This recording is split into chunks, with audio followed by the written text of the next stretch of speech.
I don't give a damn when an attack is possible, how many attacks are occurring now. Building information now refreshes immediately upon the changing screens in Guild War. In Guild War, the UI of the battle log and the wall status has been improved. In Guild War, if the game crashes while attacking the opponents, the battle log no longer shows failed defense. In Guild War, players may now check war ranking at any time. In Guild War, when rearranging the attack team formation without changing heroes' devotion skills will now appear properly. In Guild War, you are fucked if you miss a day and it happens to be the day that you are fucking out of the fucking god. So fucking dumb, dude. Like you screw your entire guild if you are just cannot get on the game. Like, let's say if your phone's out of commission and you can't get to an emulator, you're fucked. You're actually fucked, and your whole guild loses out. Why?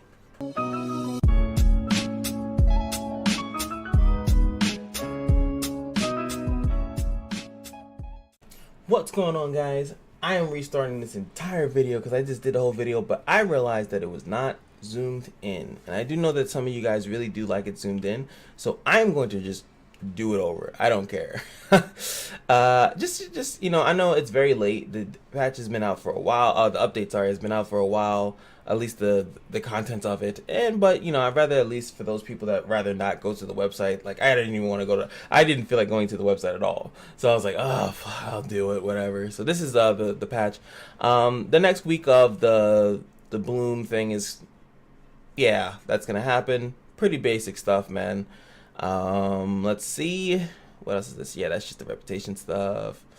This is so easy. The ring is, oh yeah, I gotta go farm. Yep, nice. These things, we're getting 2 more the week 3, so we're getting a rage thing, weapon, and then a ring, defensive ring that has defense, which is pretty good and has pretty good stuff that you would want on a defensive character. So I'm about that. Big thing here, Abyss floor 90 is going to be opening up, so from 80 to now 90, and they're trying to very get you into the mood to do it. I haven't really been paying too much attention to the floor Abyss floor stuff, but I'm gonna start doing it. I really think my Ken will carry me, but it's gonna be very slow without poison. But yeah, whatever. This is also another reason why I think I want to play. Attack and health of monsters that appear in the Abyss will have a 5% reduction. I'm really hyped about that. More crappy rewards because they don't want to give us anything because it's too dangerous to make people happy. I don't know, this like anything that's stigma related just seems very low for what what you get stigma like doing almost everything, but for some reason when you do like a complete 490, this should be like 2,000.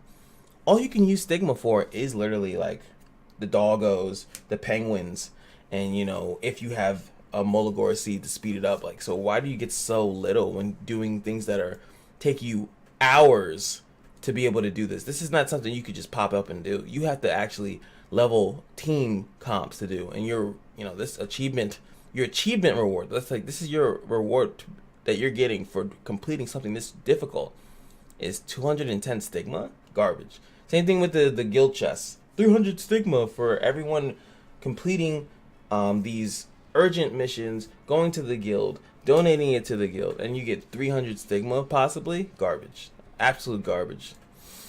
Like, that shit is demoralizing. 100%.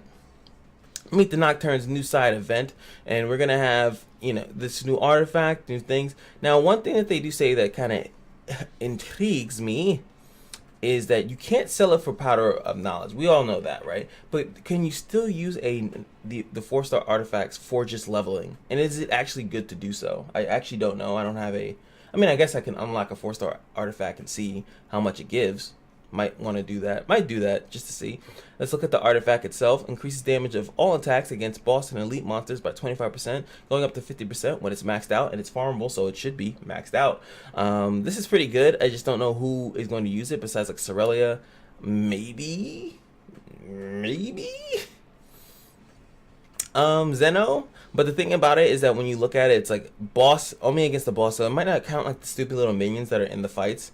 Elite monsters, I don't necessarily know what those are. I'm assuming that's in the raid, in the actual raid content, and those are going to be like for the boss, type monsters. So I don't know if it counts for the elites. Like, Zeno would be good if you find a boss or find a PvE content that does constant buffing, and then his attacks will do a lot more, 50% more, which is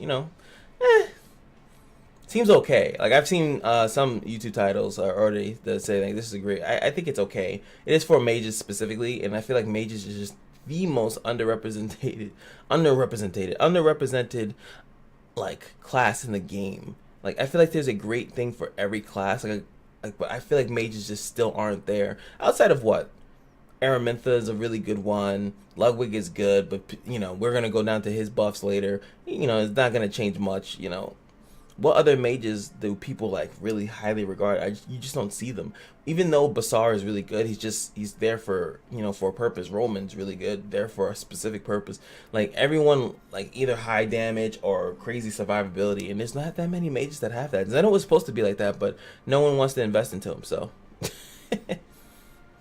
so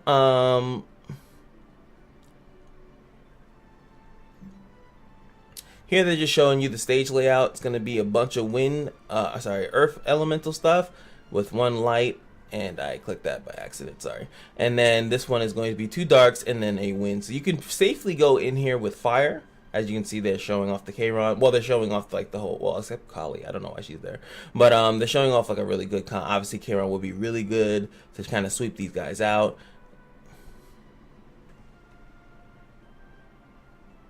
These are the rewards. Obviously pretty good. Decent stuff here. Goblin's Treasury, guys. I did a longer rant. I'm gonna try to keep it short. This is garbage. This, and they actually have the Molagora thing. This one obviously you can do every day. Molagora you can only do once. I just think they should just have these permanently. Like how they have the other ones that nobody does. They can literally they could have took that out of the game stealthily. Nobody would have noticed that it was gone. It's that much of no one gives a damn about it. And that's sad. You know, those little challenges, I always wonder, like, what do you do these for? And I think they were actually the way that you would get, like, charms pretty much for free. Like, by using energy to get charms. But, like, no one does them. So why don't you replace it with the Goblin Treasury and then the Molagora thing? And then maybe have the Molagora one either available every week, that it doesn't go away, or change it that when you do make it available, make it that it's available every day, so we get a free Molagora go whatever the fuck it's called. Like that would be so much better, because then you get a free one of these. Well, where is it? Oh, it's just there. One of these. Like one free of those. Is that really that bad to give away? You're giving it away here. So like, why is the event aspect of it, the challenge aspect of it, so garbage? Like, I don't know. I guess that's maybe just me. But yeah, this one's gonna give you 500,000, half of a mil, and you know that's pretty good. And you know that's an improvement, because they know that when you get 50,000 and have to constantly do that every day, that was just kind of just not enough. So now it's 500,000, you know, every day for the time period of the event. Pretty good. You're gonna blow through that in like seconds, but you know, at least it's something, a sizable amount that you can be like, oh, let me do a few things with the fact that I spent time and effort doing it. Even though I know this is probably gonna be easy as hell, but hey, you know, just saying. Ludwig balances. Just kidding, he's getting buffed. He's now, when he has a buff, he's going to be able, when he S1s, his combat readiness is going to be buffed, which is weird because we all know that he is a combo character, and what I mean by that is that he's going to be in a speed 2 team, most likely to S3 and annihilate the world, right? Once either given an invincibility buff, he can obviously S2, kill a unit, and then S3, right? But let's be honest, he's most likely going to be in a thing with either something that's going to give him immunity of some type of sort. I think only Crimson, Armenia, and Akantes are the only ones that can do that. But that's pretty much what you're going to see him attached to, especially Akantes. Akantes is a little bit easier to get. Crimson Armin is not, and I know why I call Armenia before. Leave me the fuck alone.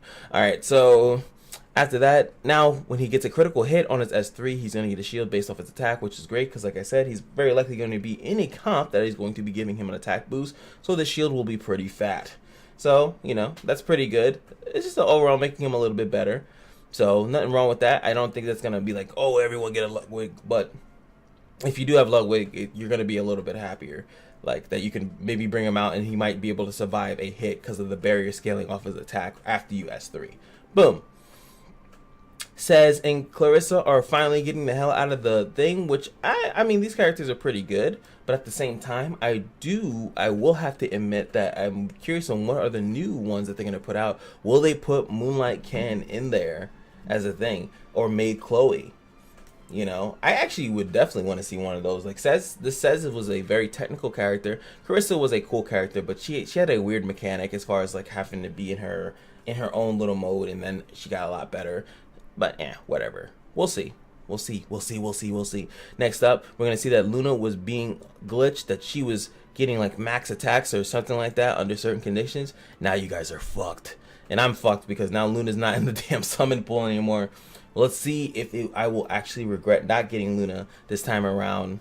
I won't. I played Summoner's War, and there were characters that I just did not go for, like Veramos, and I definitely would never make Theomars because I don't care. I hate certain characters, and not that I hated Luna, I just didn't care for her. I want characters that I care about and build them, because that's gonna, that personal relationship is what makes you care and love the game. Oh, and love the characters that you have. This is just changing all this lovely stuff, right? These are the new items that are going to be there. Song of Stars, Abyssal Crown, Wind Rider, Rod of Amirs. Now this one I think is a highly one that a lot of people want. I actually might try to trade in mine, 180. I don't know how close I am to that, but I definitely want Rod of Amirs. I want to test it out on Deanne. I want to test it out on Angelica and other characters like that. I would love to even test it out on Tamarine, even though I know people want to go Candlestick on her, but her just healing, and then also healing. Oh, by the way, in healing would be insane because all her cooldowns are very low on her S2, and then her S3 she would heal, gain an extra turn, S2 heal again, and then boost everyone's combat readiness, attack, dual attack, like yeah. That's mad healing, all right? Just so you guys know, it's mad healing. All right. Some more guild improvements, but the only guild improvement that I see here is the ones that I don't give a fuck about. We still, as a guild leader, I had my people in a panic.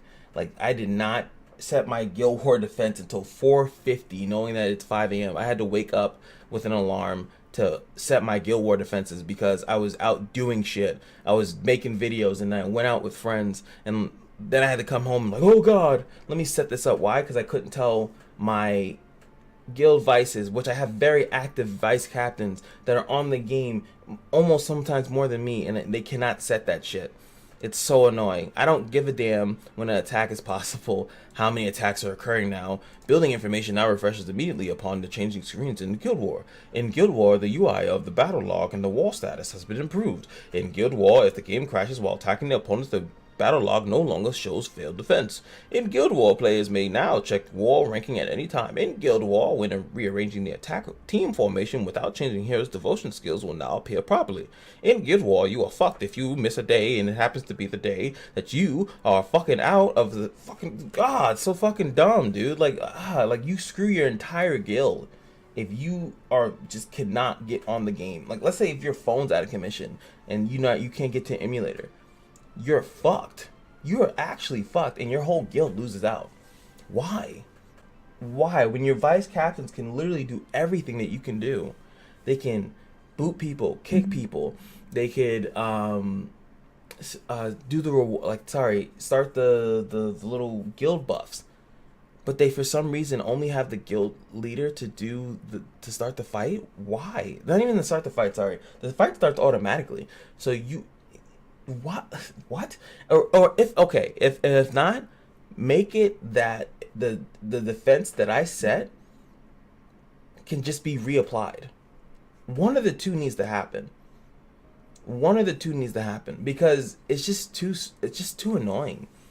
And it's what people say, like when you feel like the game is like forcing you to play it, like that sucks. Like if I wanted to just take a couple days off, I'd have to give my leadership away, which is slightly uncomfortable. Like I want to give people certain powers, but I don't want to like automatically give it to people, which I'm gonna probably have to end up doing if I'm like, yo, bro, I'm gonna be busy. You're gonna be the guild leader for the day, and then send it back to me. But that's a lot of trust. And for people that have guildies that are more random, like I'm lucky enough that the people in my guild I know for years, so I have no problem doing that.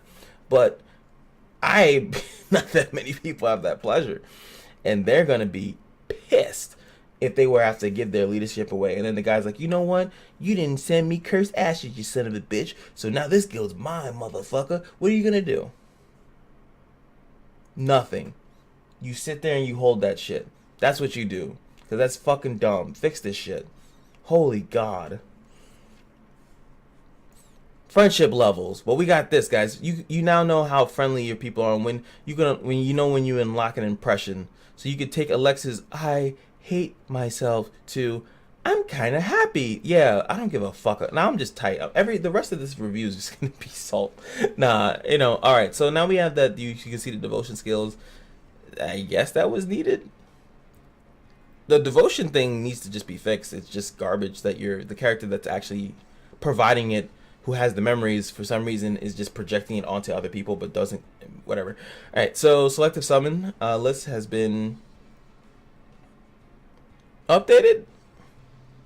Okay, all right, so this one was actually pretty important. Now, when you're in a boss fight, let's say, yeah, boss battles during this one and the challenge, and they're probably gonna add it to the other ones. You can now click up here, and it will display the boss information. Beautiful, absolutely beautiful. That is a good change, actually. I respect that one. And that's pretty much it, outside of like a couple of other minuscule things. So let me know what you guys think about that.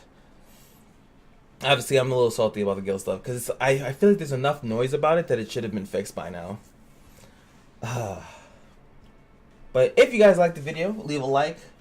If you didn't, you can leave a dislike, or you can hit me up in the comments and tell me what you guys would like to see. Like I said, I actually re-recorded this because it was not zoomed in. I'm trying my best to be good for you guys. I could have definitely left it on the 100%. Like, it was like this before. Like, that's probably hard to read, right? So I always bump it up so you guys can see. I could have made it even more, but I think this is good enough. Especially if you full screen, like that should be good enough. But if that needs to be more, let me know. I can do 175. I don't know, what's 200? Yeah, 200 is very transparent, I guess. That's not that bad, right? Let me know if I should zoom it up more when I do these. 200 is not that bad. I mean, it's obviously, as I'm scrolling, it's a lot of screen space, so it's a lot of scrolling. But at least you guys should see everything, right? Let me know.